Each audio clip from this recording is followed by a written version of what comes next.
রাজনীতি কখনো কখনো যেন একটি থ্রিলার সিনেমা, যেখানে হিরো আর ভিলেনের পার্থক্যটা এক একজনের চোখে এক এক রকম। ঠিক এমনই এক নাটকীয় মোড় নিয়েছে ডোনাল্ড ট্রাম্পের রাজনীতি। প্রেসিডেন্ট পদে তৃতীয় মেয়াদে আবারও ফিরতে চান তিনি।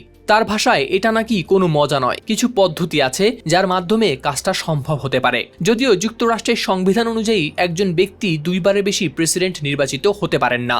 বিষয়টা এতটাই স্পষ্ট যে সংশোধনী 22-এ আলাদা করে বলা আছে, যিনি ইতিমধ্যে দুইবার দায়িত্ব পালন করেছেন বা 2 বছরের বেশি সময় প্রেসিডেন্টের দায়িত্বে ছিলেন, তিনি আর নির্বাচিত হতে পারবেন না।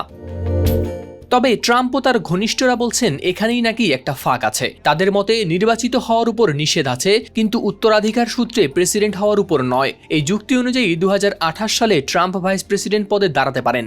যদি সেই টিম জিতে যায় আর প্রেসিডেন্ট পদপ্রার্থী পরে পদত্যাগ করেন, তাহলে উত্তরাধিকার সূত্রে প্রেসিডেন্ট হতে পারেন ট্রাম্প। এনবিসি চ্যানেলকে দেয়া এক সাক্ষাৎকারে এমনটাই জানিয়েছেন ট্রাম্প। তবে এর জন্য অনেক পথ যেতে হবে বলেও জানান তিনি। এদিকে এই ধারণা এখনও যাচাই হয়নি আদালতে, কিন্তু তবুও সরগরম হয়ে উঠেছে যুক্তরাষ্ট্রের রাজনীতি। ট্রাম্পের সাবেক উপদেষ্টা স্টিভ ব্যানন যেমন দৃঢ়ভাবে বিশ্বাস করেন ট্রাম্প আবার জিতবেন, অন্যদিকে রিপাবলিকান কংগ্রেসম্যান অ্যান্ডি ওগলস দিয়েছেন সংবিধান সংশোধনের প্রস্তাব, যেন টানা না হলে তৃতীয়বার করা যায় নির্বাচন। তবে এই উচ্চাকাঙ্ক্ষার বিরুদ্ধে বিরোধিতা আসছে দুই দিক থেকেই। শুধু ডেমোক্র্যাটরাই নয়, ট্রাম্পের নিজের দলের অনেকেও অগ্রহণযোগ্য বলছেন বিষয়টিকে।